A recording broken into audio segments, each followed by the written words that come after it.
without hope, without light. So from heaven you came running, there was mercy in your eyes. To fulfill the law and prophets, to a virgin came the word. From the throne of endless glory, to a cradle in the dirt.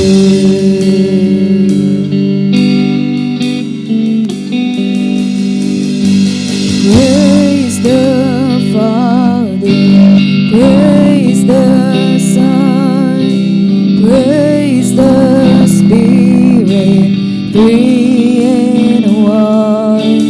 God of glory, majesty, praise forever to the King of Kings.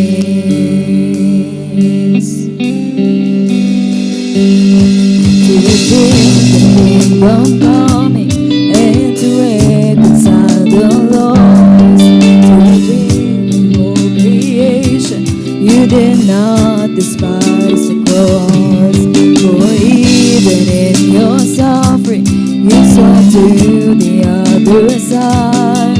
Knowing this was our salvation, Jesus, for our sake you died.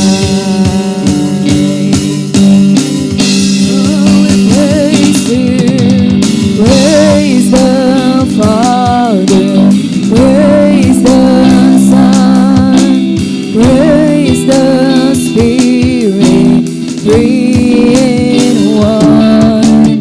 God of glory, majesty, praise forever to the King of Kings. Praise the Father, praise the Son, praise the Spirit, three in one. God of glory, majesty, praise forever to the King of Kings.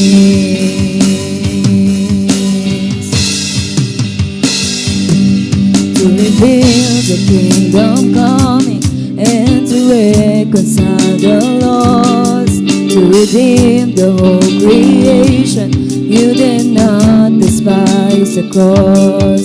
For even in your suffering, you saw to the other side. Knowing this was our salvation, Jesus, for our sake you died. Praise to God, praise the Father, praise the Son, praise the Spirit, three in one. God of glory, majesty, praise forever to the King of Kings. Praise the Father, praise the Son, praise the Spirit, three in one. God of glory, majesty, praise forever to the King of Kings.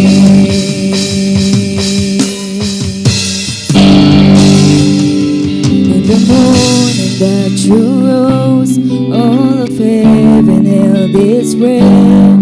Till the soul was moved for good, for the Lamb had conquered death. And the dead rose from their tombs, and the angels stood in awe. For the souls of all who'd come to the Father are restored. And the Church of Christ was born, then the Spirit lit the flame. Now this gospel truth of all shall not kneel, shall not fade. By His blood and in His name, in His freedom I am free. For the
all the worship.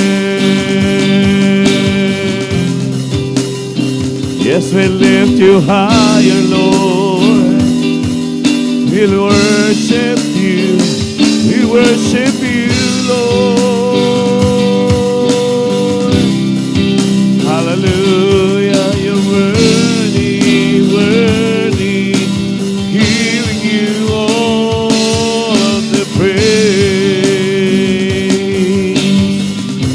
Hebroda kamran iriya siriyamni. Hiriana puro da karalamande. Hiriamana da mandoro busuro bukuru no monderiande. Hiriandoro bukuri alaleme. Hiriana da mandoro bu. We worship you. We worship you, Lord. We worship you. You alone are worthy, Lord. You alone are worthy, Lord.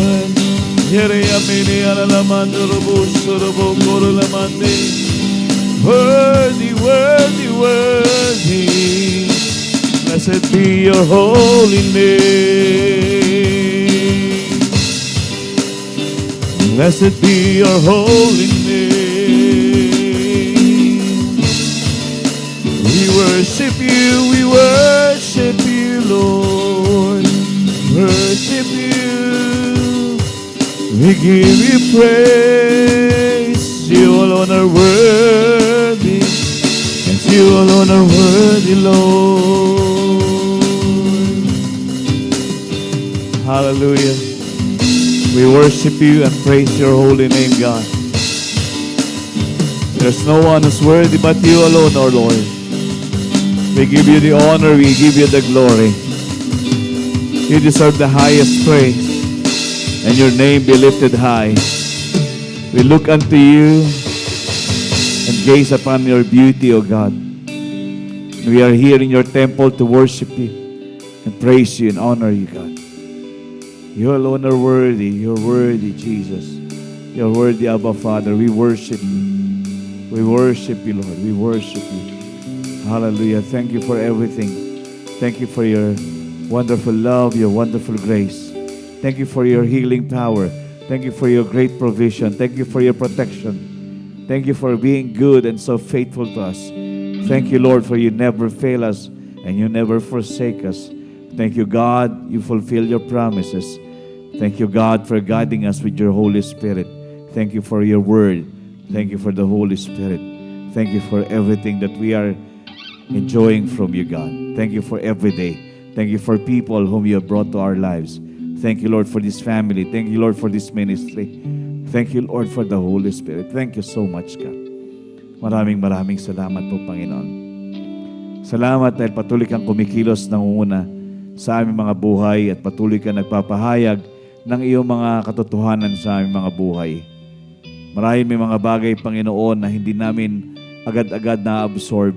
Pero you just keep on reminding us again and again and again the principles that we need to live by to bring glory and honor to your holy name. God, help us to just be obedient, to always be willing, to always be humble and submissive before you. That everything we do always glorifies and honors you. Lord, kinukumit namin sa iyo, patuloy ang aming mga buhay. Nawa ito'y patuloy na maging kaluguran sa iyo. Na nakapagdulot kami ng ngiti sa iyong mga labi. Bawat hakbang namin, ano man ang sasabihin namin, ano man iisipin namin, ano man ang gagawin namin, ito po'y ayon sa gusto mo. Lord, help us not to be blinded. Let us just see the beauty of you, the revelations that you have prepared for us, and help us to grow in our relationship with you daily. Araw-araw po, maging malalim, matibay, at mas matatag pa ang aming relasyon sa iyo, Panginoon. Samahan mo kami sa iglesyang ito, ang Life and Peace Believers Community. We entrust everything unto you. We pray that there will be a strong working of the Holy Spirit in each and everyone's life and family. And I pray that the Word will bring conviction, will bring transformation to each and every one of us. Lord, we ask that you just not visit us, but habitate in us, O God. We wanted to soak ourselves in your presence. It's the best thing and the best place that we can be in. So have your way tonight, O Lord. We know, pinagpala mo na ang pagtitipon-tipong ito at wala naman ibang kaming nanaisin ko di taas itanghal ang iyong banal na pangalan. It's not all about men. It's all about you, our God. We give you praise. We give you all the honor. Have your way tonight. And we give you all the glory. In Jesus' name we pray. Amen and amen. Amen. Okay, magandang gabi po. Bago po sa inyo po, just go around and bless somebody with a handshake.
Hallelujah. Magandang gabi po. Good evening, everyone. Are we blessed? Amen. So, that remains. Sabi nga, pag na-bless ka, hindi ito nire-reverse ni Lord. Kundi mas lalo natin na-enjoy ang mga blessings pa niya. Hallelujah. Well, we are on our first Wednesday of the month of July. So, lampas na yung June, ano? Katapos na tayo ng Hunyo. Well, it's the month of July, so we are here to continuously be strengthened and be established as kingdom people, as kingdom citizens. So far, how is our encounter sa Panginoon? Are we absorbing kung sino tayo? Nagigets ba natin kung ano ang meron sa atin na alam natin na kakaiba sa mundo? Okay, we are in the world but we are not of this world. That is why we don't always expect na that the world will be in agreement with us. Okay, so again, sabi nga ng Bible sa Isaiah, His ways are higher than our ways and His thoughts are higher than our thoughts. So we cannot always comprehend a lot sa ating Panginoon, but when we get close to our God, alam natin na God is revealing a lot of things to us. Okay, so just wanted to remind everyone what is in store for this month of July. Okay, so July 6, sa Sabado po, ay Ladies Fellowship. Wag niyo pong kalimutan yan. Alas 8 ng umaga, you will have your fellowship this Saturday, mga kababaihan. And then come July 8 to 10 will be our prayer and fasting. So meron tayong mga bagay na idudulog sa Panginoon and believe together and agree. And then come July 13, I think that will be July 13. July 12 po ay young adults. Okay, young adults po yan. So, dapat mapalitan ito, nak. Yung pati sa, July 13 will be, yan ang youth. July 20, Kingdom Builders tsaka Discipleship. So, jumble-jumble na ang schedule dito. So, yung discipleship training natin will be 7 Saturdays, alas 9 ng umaga hanggang alas 11, 2 hours every Saturday starting July 20. Okay, young adults sa next Friday na po yan, July 12. Ang youth naman Saturday. Okay? Wala na ba akong nakalimutan dyan? Yan. So, we'll keep on believing for greater things from the Lord. So, we will continue with our topic every Wednesday po, yung about kingdom citizenship or kingdom principles. So, ngayon nasa series tayo ng Kingdom Citizens Act. Ano yung mga dapat mayroon ang isang mamamayan ng kaharian ng Panginoon. So, basically po, tayong lahat ay, kung tayo niligtas at bahagi ng pamilya ng Panginoon, we are supposed to act as one, responsibly, while we are here on earth. Kasi, the prayer of our Lord Jesus Christ, to which He shared this to His disciples, sabi niya ganon, His kingdom come, His will be done on earth as it is in heaven. So, that means, ang panalangin niyan ay pinapatungkol niya sa mga disipulo niya o sa mga mamamayan ng kaharian ng Panginoon na ang gusto niya, ang kanyang kalooban ay makapangyari, ang kaharian niya ay makita at maranasan dito sa lupa kagaya ng sa langit. Now, we are the able bodies. Okay, the able bodies. Ibig sabihin, we are physically present on earth right now. And we become now the representative, the sole representative of God on earth. So we bring heaven here on earth. And bilang mga mamamayan ng kaharian ng Panginoon, we should know what are the things that we need to, kumbaga, apply in our life.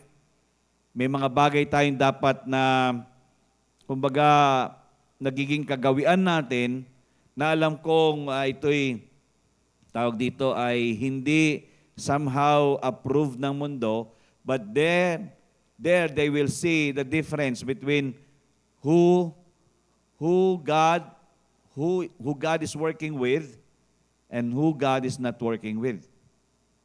So, bilang mga mananampalataya, we should take the responsibility.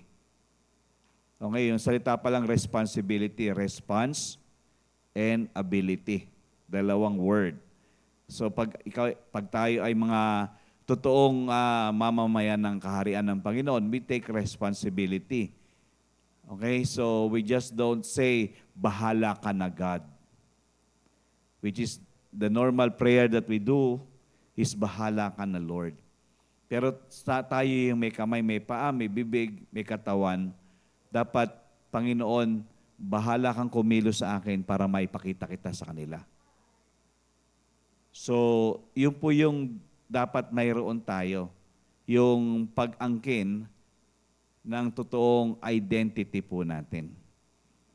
So, bilang mga mamamayan ng Panginoon, we are supposed to show, not just say. Hindi lang po dapat natin sinasabi, ako'y Kristiyano, ako'y mananampalataya, pero the way that we are living our life is not, kumbaga, hindi siya connected doon sa totoong pagiging tayo bilang mga mamamayan ng kaharian. So tonight, it will be Kingdom Citizens Act, series number 6. And I want us to learn from this.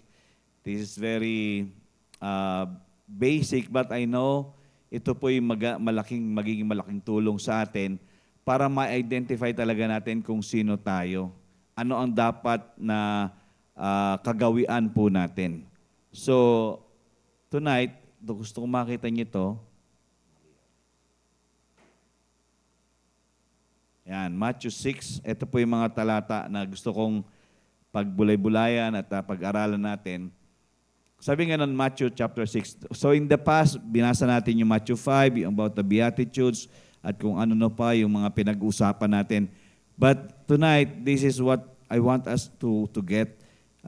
Matthew chapter 6, verses 25 to 27. It is very, very near doon sa mahilig natin binabanggit na Matthew 6:33. Pero prior to that, this is what the Lord tells us. That is why I tell you not to worry about everyday life, whether you have enough food and drink or enough clothes to wear. Isn't life more than food and your body more than clothing? Look at the birds. They don't plant or harvest or store food in barns, for your heavenly Father feeds them. And aren't you far more valuable to Him than they are? Can all your worries add a single moment to your life? Yan. So, take note of that. And then another one, Matthew 7. Okay. Hindi napipindot. Ay, sorry. Lumampas. Matthew 7 verses 1 to 5. So ito'y konektado, nasa book of Matthew tayo. Matthew 7 verses 1 to 5. Sabi ganon, this is another one, do not judge others, and you will not be judged. For you will be treated as you treat others. The standard you use in judging is the standard by which you will be judged. And why worry about a speck in your friend's eye when you have a log in your own? How can you think of saying to your friend, let me help you get rid of that speck in your eye, when you can't see past the log in your own eye? Hypocrite, first get rid of the log in your own eye, then you will see well enough to deal with the speck in your friend's eye. Okay, so ito naman another, but this is connected. Mamaya po pag-usapan po natin bakit konektado siya. Now, this Kingdom Citizen Act, series number 6, tells about this. Ito po yung, ba't tayo malipat, bro? Yeah. So yan. This is the, supposed to be us. Never a warrior and judgmental. Okay? This is an act that is most challenged in today's kingdom living.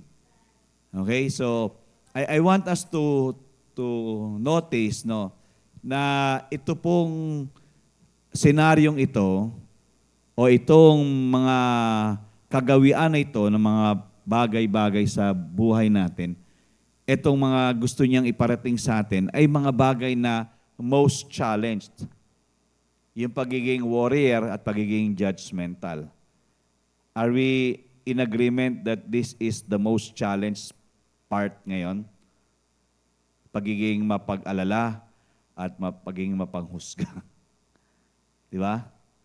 Kanina may nadaanan kami doon bago kami umalis bago kami lumabas ng subdivision. Na naman sila. Nagkumpul-kumpul na naman sila. Ito si Salen. Nung una, dati nagkukutuhan-kutuhan lang. Ngayon, talagang kwentuhan na. So, ibig sabihin, nagmamaritesan. So, hindi mo alam kung ano yung pinag-uusapan nila. But again, in all talks, lahat ng pag-uusap ngayon, ay meron talagang hindi maiwasan yung pag-aalala. Tama?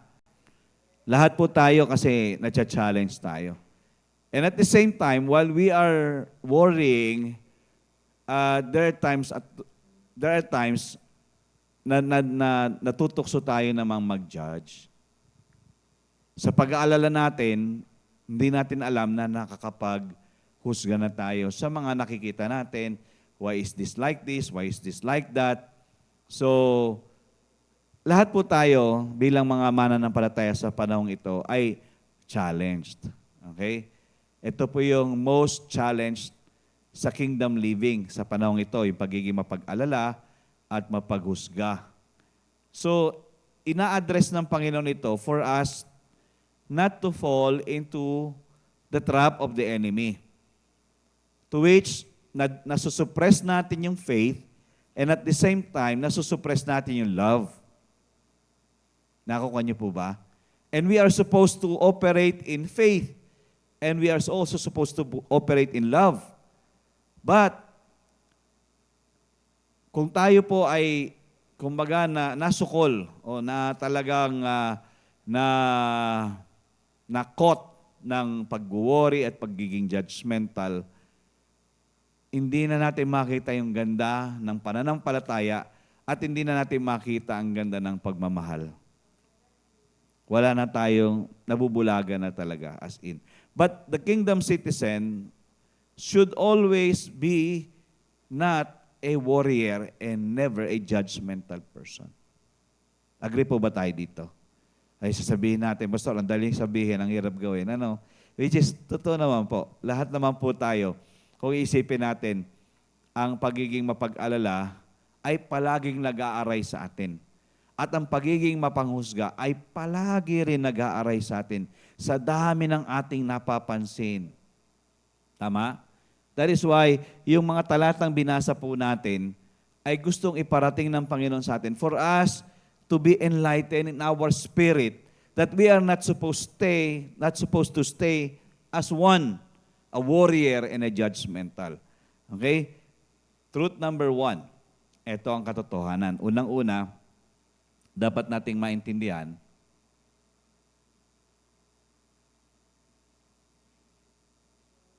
yun. Sorry, Ana. Nasosobra ako. Ayan.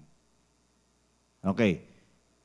So, truth number 1. Ito dapat natin makuha. Itong katotohanan. We are much more valuable to God than the birds.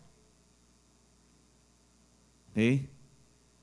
Bakit kaya, hindi nyo ba napansin, bakit kaya inihilan tulad ng Diyos Ama yung treatment niya sa mga ibon at treatment niya sa atin?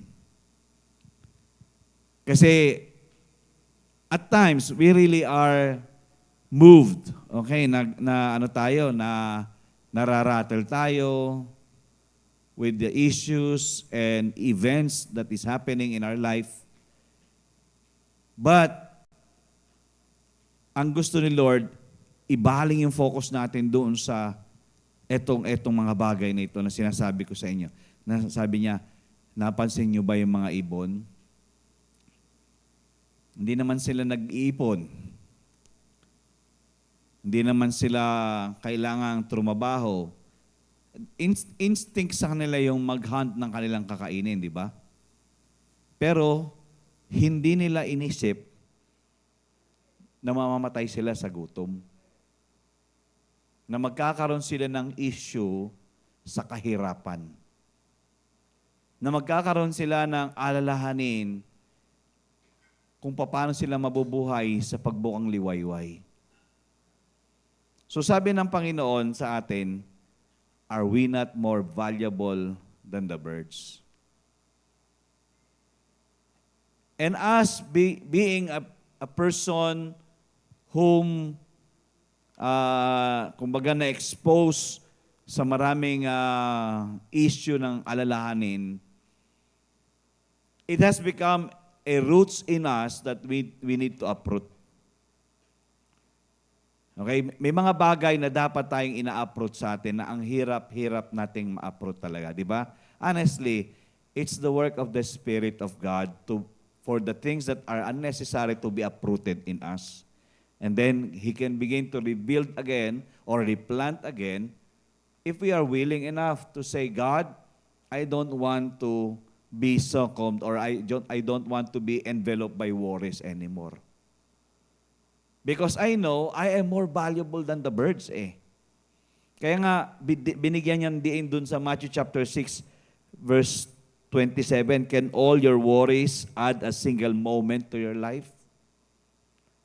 The more that we are worrying, the more are we having the life that we can have? Yun ang tanong niya eh. Abang nag-aalala ba tayo, dumadagdag ba sa atin ito? Or is this torturing us and limiting us to a life that He has prepared for you and for me? So, we need to understand na the things that we need, God can easily supply. Amen? Siguro, wala lang tayong pananampalataya sa Panginoon, talagang mahihirapan talaga tayo. Pero, God doesn't want us to go through the process of we are super worried. And then we cannot do anything about it. Di ba, may mga litanya tayo na, ala na, ganito na lang kasi yan eh. Because we worry a lot, it seems that it is already hopeless case. Tama? The more na nag-aalala tayo, the more na nawawala yung pag-asa natin. To which, ang plano ng Panginoon, bigyan tayo ng pag-asa at kinabukasan. So doon pa lang nababali ng salita ng Panginoon. So, we need to get this truth. We are much more valuable to God. Mahalagang mahalaga, ikaw at ako, tayong lahat sa Diyos. Na every time nagigising tayo, alam ko, Panginoon, binuhay mo ko kasi may something special ka sa akin. Amen? Hindi ako mabuhay sa kinabukasan na ito na naman, meron na naman akong alalahanin, meron na naman akong pagdadaanan na problema. Para bang hindi pa umaandar ang araw, binitbit mo na ang lahat ng alalahanin sa buhay. Tama ba? Na imbis na makausad tayo, may magawa tayo, nagmumukmuk na lang tayo, wala namang mangyayari dito, ganito na lang ito, para paulit-ulit na lang ganito. Ay, ito yung ganito kahapon, ganito pa rin ngayon, baka ganito pa rin bukas. So the more that we are, successful si devil dito eh. Successful talagang demonyo rito. Yung dadalan ka ng maraming alalahanin. At talagang susubukan yung pananampalataya. Ngayon, na-expose tayo sa devotions. Ano kaya epekto ng word ni God sa atin? Yun ang ginagawa ng demonyo. Kumbaga, i-expose ka ng Lord sa word ni God, sa word niya, tapos the Holy Spirit will just reveal a lot from you. Tapos, He'll give you hope, but after a while, when you have prayed, the enemy will come in and will try to steal everything that you have learned, that you have gotten na revelation sa Panginoon. And then you begin to, kumbaga, try to figure out. Wala na laman yung GCash ko. Wala na laman yung bank account ko. Paano pa ako kakain ito? Na-delay yung sweldo ng ano ko. Tapos walang kliyente, walang customer. Alam mo, ang dami, di ba? Ang daming facets na bibit-bit yan ng demonyo para ilapag sa'yo. At supposed to be, pag ibinitbit ng demonyo papunta sa'yo, dapat ibinibit-bit mo siya papunta sa trono ng biyaya ng Panginoon. Nakakuha niyo po ba ako? Kaya nga last week, ang ating pinag-uusapan is prayer eh. Do pray. Kailangan manalangin tayo. Hindi pwedeng, kumbaga, we take for granted what is happening in our lives. We are supposed to just get into our knees and ask the Lord, Lord, if this is happening to me, I know there is something you have prepared for me better than this. Tama? So, lahat po tayo dumadaan sa buhay na susubukan. Challenging naman talaga po ang buhay. Wala namang pwede magsabi sa ating, free ako dito. Kumbaga, exempted ako dito kasi mananampalataya ako, anak ako ng Diyos. Hindi, the more na anak ka ng Diyos, mamamayan ka ng kalangitan, the more na susubukan tayo kung talagang tayo sa Kanya. Tama? So, we are not supposed to just carry everything, and God is just wanting us to learn to unload everything, every worry that we have. Lahat po tayo may alalahanin, pero natuto ba tayo maglagak sa Diyos ng lahat ng alalahanin na yan? Hindi natin malaman. Kasi there are times hindi naman talaga kayang i-absorb lahat ng utak natin eh. Lahat ng dapat. Iniisip mo pero hindi mo maisip kung paano gagawin. Tama? But the more that those things are coming unto us, the more that we need to learn to unload it and put it in the throne of grace.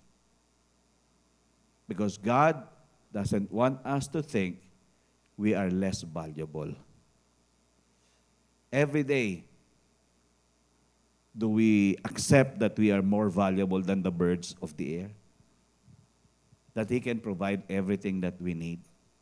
That He can supply everything that we are really wanting to have and needing to have? Lahat po tayo, dapat, kumbaga, alam natin kung paano tayo magre-react, kasi this is a reaction to sa mga challenges na meron tayo about worrying So, the Bible is very clear. We are much more valuable to God. Okay? Basahin ko ulit yung Matthew 6:25.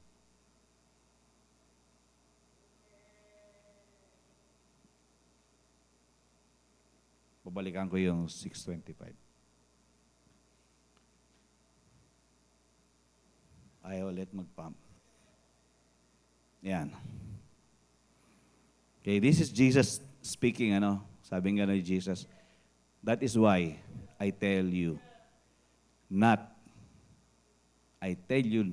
to worry about everyday life.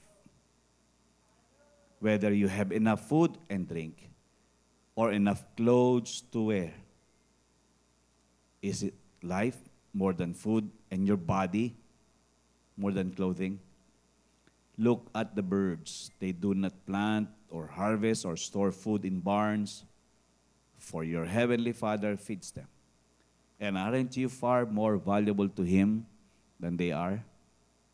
Can all your worries add a single moment to your life? Anyo bilang mananampalataya, kung isipin natin itong mga talatang ito, ito'y paalala na huwag nating ilagak yung pag-asa natin sa mga bagay na gusto nating makuha sa mundo. Kasi there is more than that meets the eye. Kasi we are too much concerned of the physical, but the things that He can provide spiritually for us to see what is in the physical. Kasi, di ba, much more yung spiritual and then you can see it in the physical. Because the more we worry about life, the more we subtract life into us. And it's never the mathematics that God wants us to experience.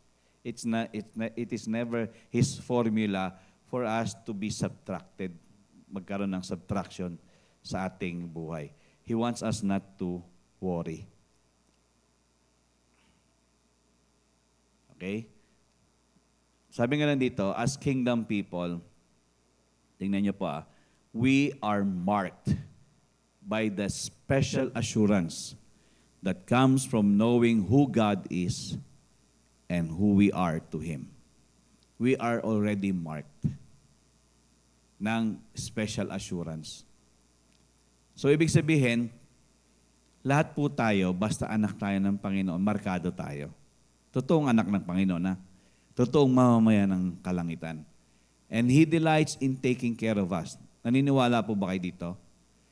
Masaya siya. Nagagalak siya. Gustong-gusto niya na tayo pangalagaan niya. And it's not a burden for God to bless us and keep us. It's a natural result of who He is. A strong and a good dad. Kasi yun siya. The more we keep on trusting Him in everything that we are facing in life, the more that He wants us to experience how He cares for us. Araw-araw, gusto niya, pangalagaan niya tayo, samahan niya tayo, tulungan niya tayo. At hindi tayo, kumbaga, sa bawat araw ay parang nababawasan. Kaya siguro umikli yung buhay ng tao, no? Tama ba? Supposed to be, we are still inheriting the life of Moses. But again, it is because of the test of time, kaya na-shorten ang lifespan ng tao. Pero the Bible is clear that Sabi nga, actually sa Psalm sinabi, you can be 70 to 80, the lifespan. But, what is happening is that because of so much worry and so much challenges and losing the hope that we have from Him, medyo talagang malaki ang kabawasan. Kaya totoo yung ewan ko pa, parang naging totoo tuloy. Hindi man talaga totoo, pero mga sabi-sabi lang ba ito na kapag ikaw ay pala-smile, yung you are not that so burdened in your life, and you always bring a smile in your everyday life, you are adding about 20 years in your life. Di ba, pwedeng 60 years old ka, pero mukhang 40 anyos na. Dahil palangiti ka, yung mag-glow yung mukha mo. Hindi mo na kailangan ng mga belo, hindi mo na kailangan ng mga kalayan. Nasira na nga yung relasyon ng mga yun eh. Pero ikaw, glow ka pa rin, di ba? Nag-glow ka pa rin. Yung glory pa rin ni God, nagfo-flow sa'yo. Kasi sa totoo lang na nasa 40-50 ka na, pero kung mag-isip ka, parang parang may bit-bit ka ng, parang in-anticipate mo na yung World War III, no? Di ba? Parang, yung sa mga usapan, sabi kong ganun, bakit pinoproblema niyo yung mundo, panalangin niyo ang mundo? Mas maganda pa, idulog mo sa Panginoon yan. Kasi tinuturuan naman tayo ng Diyos manalangin eh. Kahit pag may alalahanin ka, ilapit mo sa Kanya. Sabi nga nung kanta, why worry when you can pray? Trust Jesus and His will obey. So, we are not supposed to be thinking that we are less valuable. We are more. We are more valuable to Him. So, since God can address our insecurities because we don't worry enough, this is truth number 2. And truth number 1, we are more valuable to God. Truth number 2 is that we don't need to waste or forfeit our time and energy judging others. Okay? Ibig sabihin, stop na natin yung mga bagay na magdadala tayo ng hatol sa ibang tao. Yung we always, kasi tayo nasanay tayo sa telenovela era no? Na there's still a story that we need to watch the next, yung para bang to be continued. But here, sabi ng Panginoon, pag na-address ang worry, ma-address yung pagiging judgmental. Kasi when you are worried, tama ba yung kasabihan na hurt people hurt people? Pag nasaktan ka, mananakit ka rin. Pero kapag nasaktan ka, pero hindi ka naman talagang ganun, alam mong suppress kagad yung ganong feeling or encounter or challenge, then you can suppress that attitude of being a judgmental. So when we are secured in our God, then we can stop or we cannot waste our time and energy judging others. But the truth is, we will now need to spend more time praying for others. Amen? Hindi ito ang panahon na ganon. Alam ko, napag-usapan natin ito, if offense will come, but woe to those the offense will come. Kumbaga, kung sa'yo nanggaling offense, woe to you. Pero again, today, in this present era, you don't know who will be offended by what you're saying. Diba? Hindi mo alam kung sino ma-offend.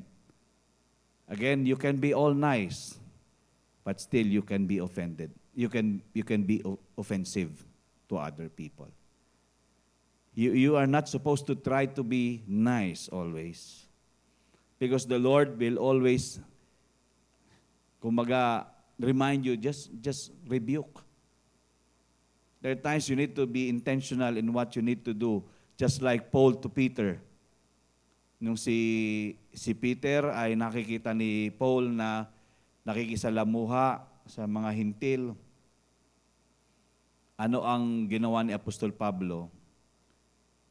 Sinabihan niya si Peter. Pero maganda kay Peter kasi may repentant heart siya eh. And on the part naman ni Paul, he just need to say it. Alam naman natin si Paul he is bold enough to say a lot because his transformation was superb eh. Kakaiba eh. So, yung ginagawa ni Apostol Pablo is just not to waste judging others, but to pray and establish lives and let them grow. And let them see the importance of the relationship with the Father, with Jesus, and with the Holy Spirit. So, we don't need to waste or forfeit our time and energy judging others. Okay? Next slide yan. Ito. Sabi nga nandito, I want us to see this. Sabi nga, this is who we are, we usually judge, mock, or make fun of others to cover some insecurity in us. Which is, kung sasabihin natin talagang, meron naman talaga tayong tendency ganito, na we can easily judge, we can easily mock, and we can easily make fun of others. Tama? Just to cover some insecurity in us. There are times, yung mga bagay na hindi natin matanggap sa sarili natin, pinapasa natin sa iba yan eh. Para pagtawanan, pero sa totoo lang, ikaw din talaga yon. Kaya minsan, mainam pa yung tumahimik ka na lang. Dahil sa pagtahimik, si Jesus hindi man siya masalita eh, di ba? Kung isipin natin kung gaano kaamong Panginoon, kung paano siya nagsasalita lang pag kailangan niya sabihin ang dapat niya sabihin sa tao. So, yung ganong kaugalian natin, it is called the Pharisee spirit. Pharisee spirit, where imputing the wrong in us to others to make us look good.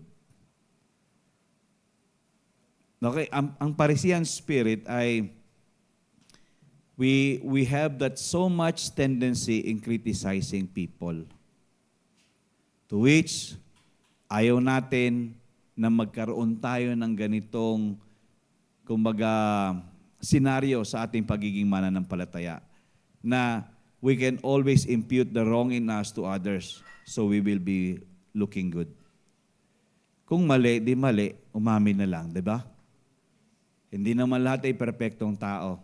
Lahat tayo nagkakamali. You just say, sorry po, forgive me if I have done something wrong. But, if hindi na address yung worries po natin, ang nangyayari talaga, nakaka-develop ito ng ganito. Pharisee spirit. Yung we are trying to cover up ourselves and trying to impute it on other people. Nakakuha niyo po ba? Ibig sabihin, pinapasa natin yung blame sa iba, dahil sila ganun, dahil sila ganito, and we are not looking at us if we are really wrong. Parang ang image natin ay gusto nating maganda pa rin sa palingin ng iba, pero alam natin basag na basag na. So, alam natin there's only one that is perfect, that is Jesus. While on earth, He lived a life of a perfect life.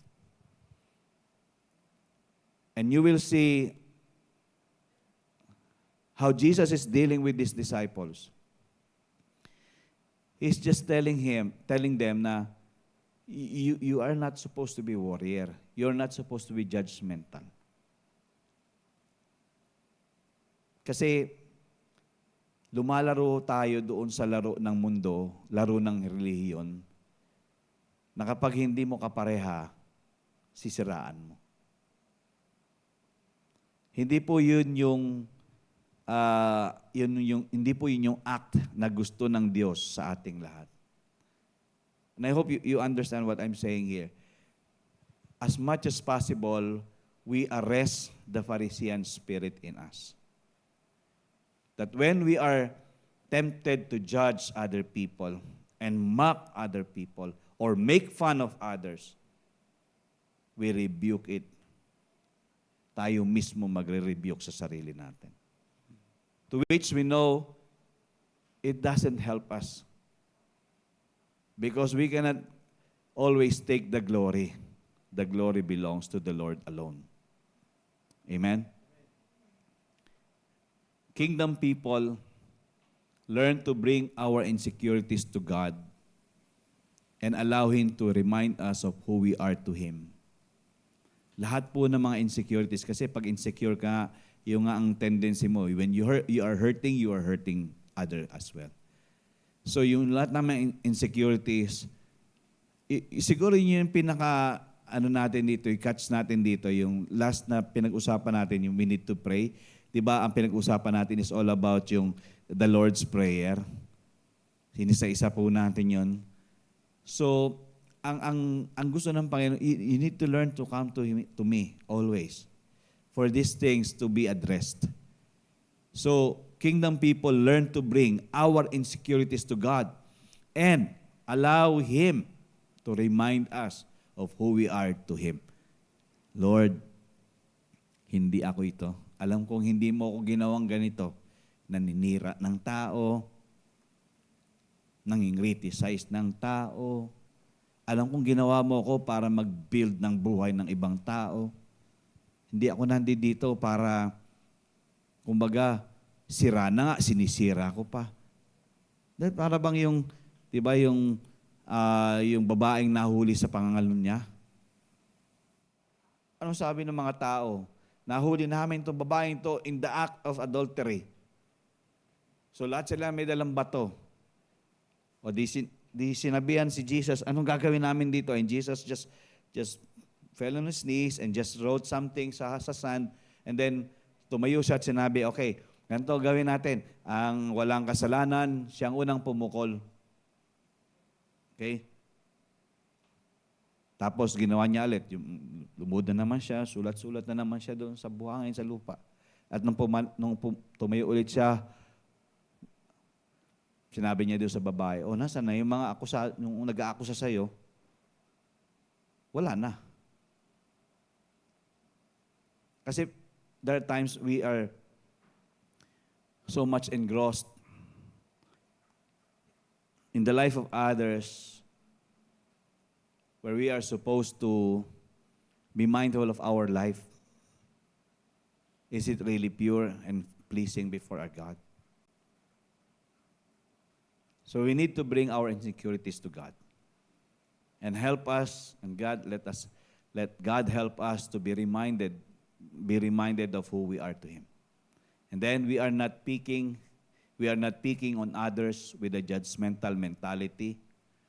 Dapat mukha nyo to. We are not picking on others with a judgmental mentality. We are loving people with a kingdom mentality. Whoever they are, ika nga, ito yung panahon na we love the unlovable. I know we are challenged again to hate those who hate us because that is what the word is trying to bring.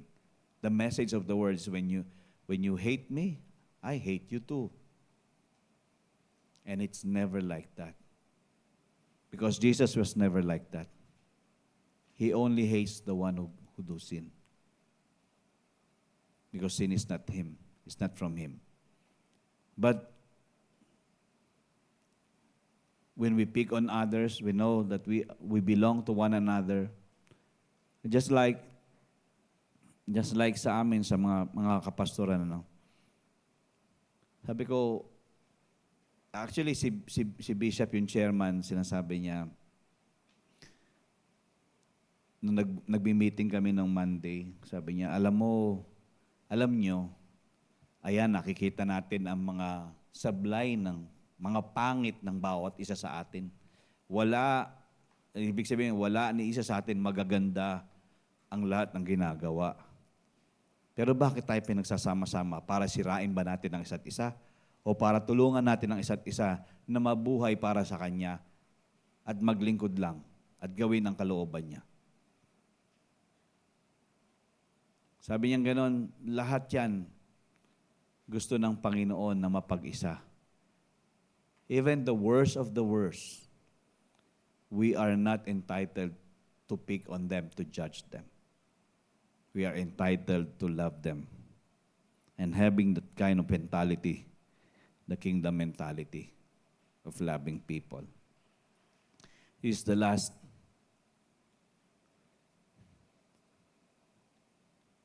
Yan. Secure our identity by referring back the truth of who we are in Him. I-secure natin yung identity natin. Sino ba ako sa Kanya?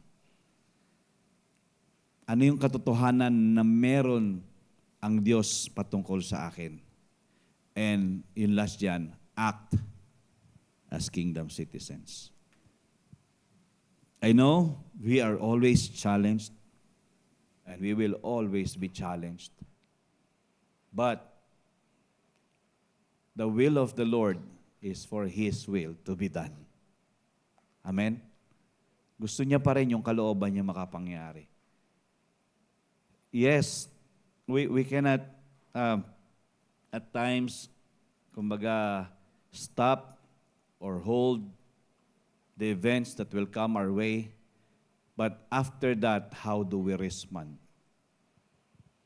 Do we respond negatively? We worry? We become judgmental? Kasi connected palagi eh. Pag nagwo-worry ka, magiging judgmental ka rin eh. Hindi naman gusto ng Panginoon yan. And as kingdom citizens, the act is never to be a warrior and never a judgmental person. So ikaw at ako bilang mga mananampalataya at sa simbahang ito, yun talaga ang kalooban ng Panginoon. At kung talagang bahagi tayo ng kaharian ng Diyos, we are supposed to be mindful of how we respond to circumstances in our life. Okay? So, the more na na-challenge tayo, the more na dinudulog natin lahat ito sa Panginoon. The more na may mga bagay na dadating sa atin na hindi natin akalaing darating, the more na talagang yumakap tayo na yumakap sa Diyos. Dahil it's never the end of the world with the Lord. There's always hope. There's always something new. And because we cannot let the devil take ruling and reigning over us and taking dominion over our lives and over our families as well. Kaya yung mga shiftings, yung mga pagbabago sa mga buhay po natin, it should always be for the better, not for the worse. There are times that you need to make a decision by the will of the Lord so that you can really preserve something which the Lord has given you. And we cannot always react and react and react. But we just need to rely and depend only on our God. So Kingdom Citizens Act number 6, we are never to be a warrior and judgmental. And I pray sa simbahang ito, sa atin mga mananampalataya dito, we can suppress the works of the enemy and really never give him a place. And if he is trying to make a step, then we are advancing as well over him. Ibig sabihin, kung siya'y nagsusumiksik na umabante, mas aabante tayo sa kanya. Hindi dapat tayo, kumbaga, masabi na, nakakbang na siya, ayan na siya. Kung sinisira na tayo, sisirain na tayo nito. Para bang wala tayong magagawa. Alam natin marami tayong magagawa dahil ang Diyos nangangalaga sa atin. Amen? So I hope and I pray that we can embrace the truth of the word of the Lord, that we are more valuable to God, and we are not supposed to waste our time and energy judging others. We are, our identity is citizens of the kingdom, a representative of God here on earth. So what we represent is heaven while we are still here on earth. Amen? Tayo po tayong lahat. Thank you, Lord.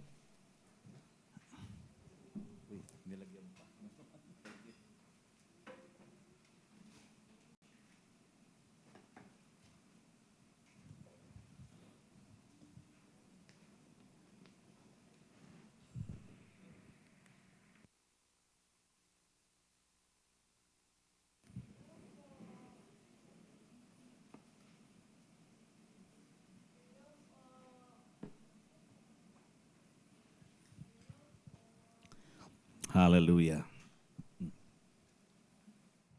Thank you, Lord. Let's bow our heads and close our eyes and let us come to the Lord in prayer. Hallelujah. Heavenly Father, salamat po sa iyo sa gabing ito. You always want us to learn and never stop learning.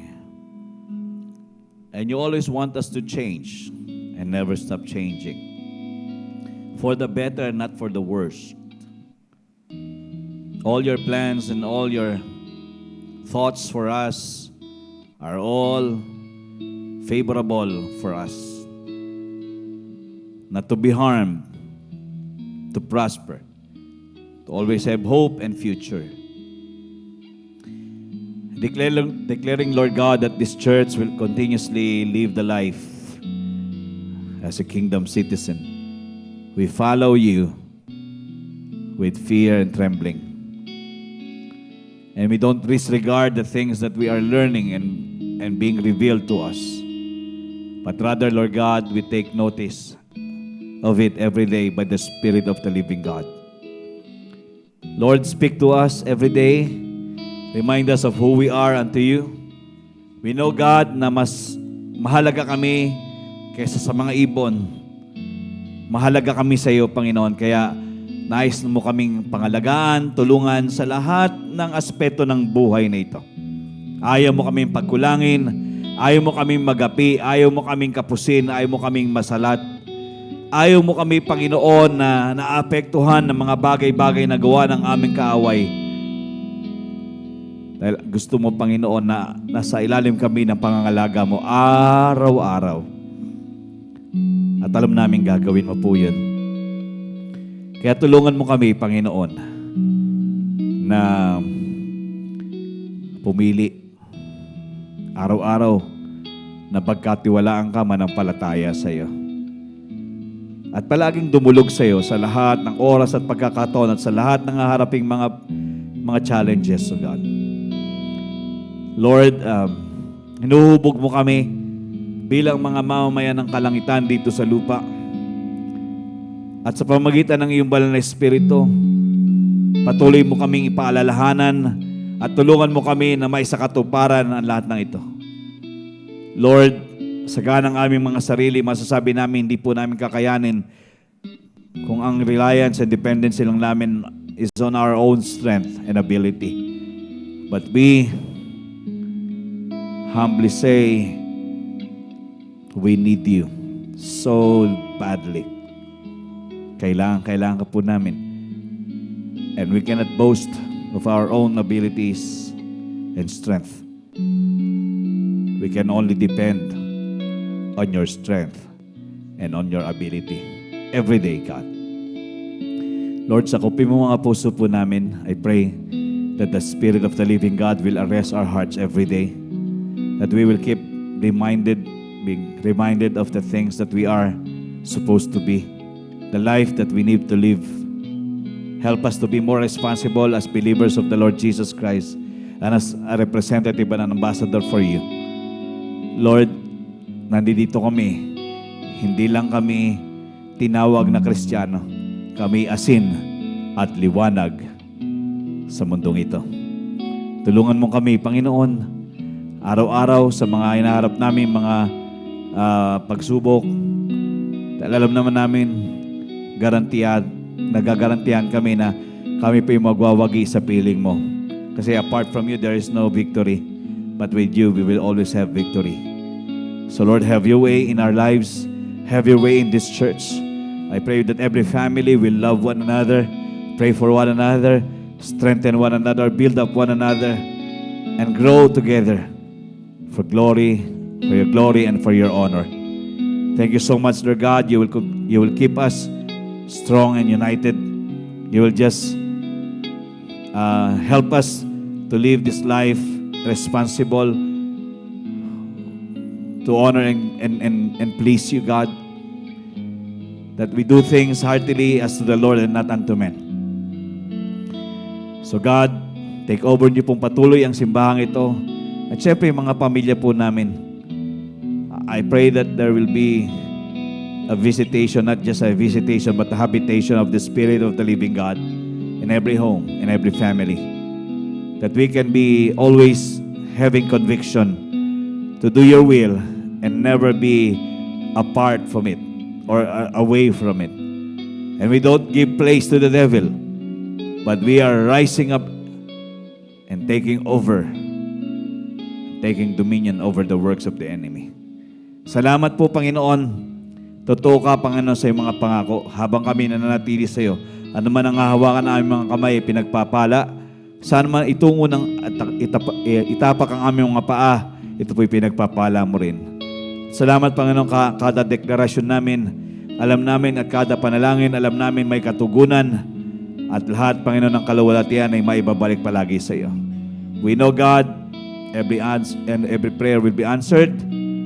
And in the name of Jesus, we know it is already sealed and settled. Salamat po sa iyo. Ang simbahang ito'y patuloy na mananagumpay. Salamat po at pupunuin mo ng kapayapaan, kagalakan ng mga puso ng bawat isa at kasiguruhan, Panginoon, na ang bawat bukas ay palaging paganda ng paganda. Salamat, Panginoon, ulit sa lahat ng ginagawa at gagawin mo pa sa aming lahat, sa aming mga pamilya. Nakaka-excite, Panginoon, dahil alam namin ang lahat, Panginoon, ng mga mangyayari ay pabor sa amin kasi naglalagak kami ng dependency namin sa iyo. Thank you so much, Lord, for such a wonderful time we have in your word. Remind us Matthew 6:25-27 and Matthew 7 verses 1 to 5. Because we are never a warrior. We are a warrior. We never judge. We love people. For your glory and for your honor. We bless you, we honor tonight. Continuously bless one another and multiply every seed that was been sown. And we believe there will be an increase and abundance and overflow that comes from you alone. We bless you, we honor you tonight. Keep us all safe by the blood of Jesus. Thank you, God. We love you, we honor you, we glorify you. All this we pray in the name of Jesus. Amen and amen and amen. Okay, good evening, church. Maraming salamat. You are the blessed of the Lord. You are a great blessing. And your lives will be a blessing to many lives. In Jesus' name. Amen and amen.